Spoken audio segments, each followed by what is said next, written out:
하나님의 은총 속에 있는 모든 분들을 축복하면서 오늘 보좌를 경험할 116쪽입니다. 종의 의무. 주님께서 주시는 메시지에 가끔 당황할 때가 있습니다. 왜냐하면 우리가 기존에 알고 있던 그 얄팍한 성경 지식과는 다른 말씀을 주시기 때문이고, 우리가 상식적으로 생각하고 있던 것과는 또 다른 말씀을 주시기 때문입니다. 그 말씀이 때로는 황당하게 들릴지라도, 그런데 가만히 집중해서 더 기다려보면 분명한 하나님의 음성임을 알 수 있습니다. 주시는 메시지를 그대로 받아서 순종하려고 애쓰지만, 그래도 가끔 어떤 메시지는 저를 고민하게 합니다. 왜냐하면 평소 우리가 이성으로 알고 있던 것과는 다른 말씀이에요. 우리가 알고 있던 그 이성의 판단과 다른 말씀을 주셨을 때는 너희의 생각과 달라도 네가 순종할 수 있느냐? 그걸 물으시는 거예요. 네가 고민했다는 것은 너희의 믿음이 없는 것이다. 여러분, 하나님의 말씀을 듣고 그것이 분명한 하나님의 말씀인 줄 알았음에도 불구하고 순간 우리의 생각과 맞지 않다는 것 때문에 내가 약간의 고민을 했다는 것은 나의 믿음이 그만큼 부족했다는 것을 스스로 증명하는 거예요. 그죠? 이웃을 축복하고 기도하는 것은 성도의 의무 중 하나입니다. 그래서 평소에 알고 지내던 분들을 위해서 이렇게 쭉 기도를 하고 있는데, 그런데 우리의 기도의 주인이신 주님께서 기도를 멈추라고 하셨어요. 그를 위해 기도하지 말라. 여러분, 이웃을 위해서 기도하는 거 맞잖아요. 사역자들을 위해서 기도하는 건 맞잖아요. 국가의 위정자들을 위해서 기도하는 건 맞잖아요. 나라와 민족을 위해서 기도하는 건 맞잖아요. 그런데 다른 모든 기도는 하나님이 멈추신 적이 없으신데, 어떤 특정 개인을 두고 기도할 때는 하나님이 멈추라고 말씀하실 때가 정말 종종 있으세요. 그래서 처음에는 잘못 들은 줄 알았습니다. 그런데 두려움 가운데 이렇게 머뭇거리고 있으면 나중에는 그 이유를 말씀하세요. 그를 위해 기도하지 말라. 그는 교만하니라. 여러분, 저에게는 순종할 의무만 있을 뿐이에요. 그죠? 기도하지 말라. 그는 교만하니라. 여러분, 교만은 사단의 성품이잖아요. 하나님의 일을 하는 모든 사역자, 하나님의 백성이라고 말하는 모든 백성들 속에서는 이 교만이 반드시 제거되어야 함에도 불구하고 이것이 자기 속에 있는 교만인 줄 모르고 자기의라고 생각하고 붙잡고 있는 사람에게 대해서는 하나님이 그 사람을 향한 기도를 멈춰라고 말씀하시더라고요. 여러분, 우리에게는 순종할 의무만 있습니다. 그죠? 하라, 예. 하지 말라, 그럼 예. 여러분, 저 광야를 지나는 구름 기둥과 불 기둥을 생각하면 구름 기둥이 움직이면 백성이 움직여야 돼요. 그죠? 구름 기둥이 멈추면 백성은 무조건 멈춰야 돼요.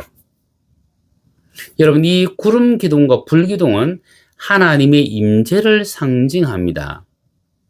그런데 하나님의 임재는 동시에 우리에게 순종을 요구합니다. 그래서 임재는 반드시 순종으로 연결되어져요. 임재가 순종으로 연결되어지기 때문에 구름 기둥이 움직이면 내가 지금 더 쉬고 싶어도 나는 구름 기둥을 따라 움직여야 돼요. 내가 힘이 남아돌아도 구름 기둥이 멈추면 나는 그 구름 기둥 아래 멈출 수 있어야 돼요. 그런데 교만한 사람은 이 일을 하지 않습니다. 교만한 사람은 자기가 피곤할 때 앞서 가던 구름이 멈추기를 바라고요. 자기가 힘이 남아도 올 때 멈춰있던 구름이 자기를 따라오기를 바래요. 그래서 이 교만이 하나님 앞에 얼마나 무서운 것인지를 실감나게 합니다. 그를 위해서 기도하지 말라 그는 교만하니라. 이 음성을 듣고 난 뒤에 기도를 딱 멈췄는데 며칠 지나고 난 뒤에 제가 아는 사모님이 저에게 얘기를 했어요. 목사님, 누구를 위해서 기도하고 있는데 주님이 그를 위해 기도하지 말라고 말씀하시는데 어떻게 해요? 멈춰야죠. 그래서 저도 이렇게 말했습니다. 저도 들었습니다. 하지 말라고 하셔서 멈추었습니다. 그러고 난 뒤에 몇 달 뒤에 아는 피 목사님을 만났습니다. 그 목사님도 저에게 똑같은 말씀을 하시는 거예요. 누구를 위해서 기도하고 있는데 하나님이 그를 위해서 기도하지 말라고 하시더라. 저도 들었습니다. 여러분, 우리에게 전적인 순종이 없다면 그것은 자기의 의를 붙잡고 있다는 증거입니다. 여러분, 여기서 말하는 전적인 순종은 무조건 일을 하는 것이 아니고요. 일을 멈추는 것도 포함되어 있습니다. 무언가를 해서 순종하는 것은 내 의가 드러날 수 있습니다. 더 크게, 더 많이. 그래서 나는 하나님의 음성을 듣고 이런 일을 했습니다. 자기를 드러낼 수 있어요. 그런데 하나님이 하지 말라고 하신 일은요.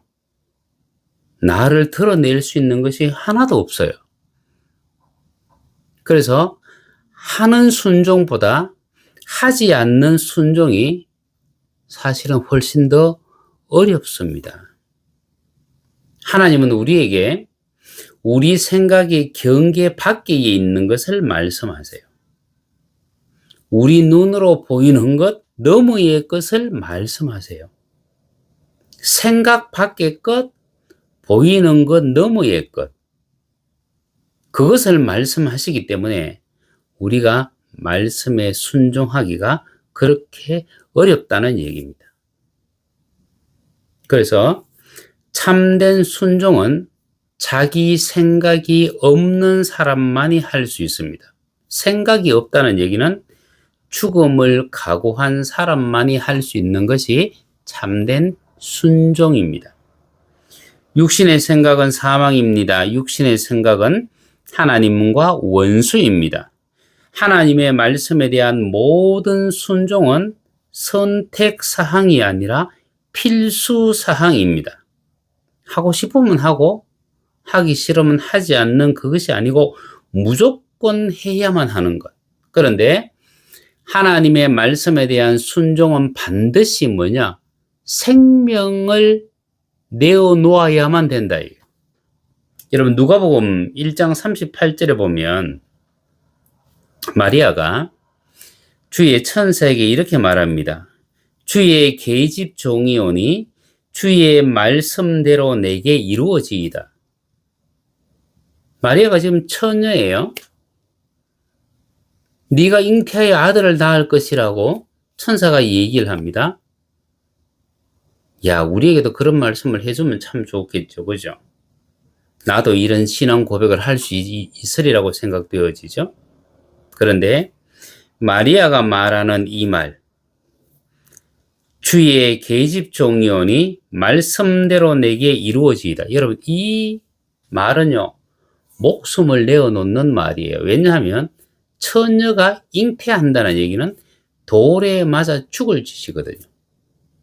제가 죽을 준비가 되어 있습니다. 이 뜻이에요. 이사야 6장 8절 말씀에 보면 하나님이 이렇게 말씀합니다. 누가 우리를 위하여 갈꼬? 누가 우리를 위하여 갈꼬? 그때 이사야가 말하죠. 제가 가겠습니다. 제가 가겠습니다. 근데 하나님이 말씀하시는 누가 우리를 위하여 갈꼬라고 하는 이 말이 성경은 얄라크라고 되어 있는데 이 얄라크의 말의 뜻은 뭐냐면 누가 여행을 하다가 사라지겠느냐라는 얘기예요. 그러면 이 이사야 6장 8절 말씀의 뜻은 누가 우리를 위하여 사라질 준비가 되어 있느냐. 이사야는 제가 사라지겠습니다. 이게 순종이에요. 왜냐하면 순종은 내 생각이 없기 때문에. 내 생각이 없다는 얘기는, 내 주관이 없다는 얘기는 내가 죽었다는 얘기예요. 그래서 내 의가 죽은 사람, 내 생각이 죽은 사람만이 할 수 있는 것이 하나님 앞에서의 순종인데, 이 순종이 바로 종이 가지고 있는 가장 기본적인 자세이다라고 하는 겁니다.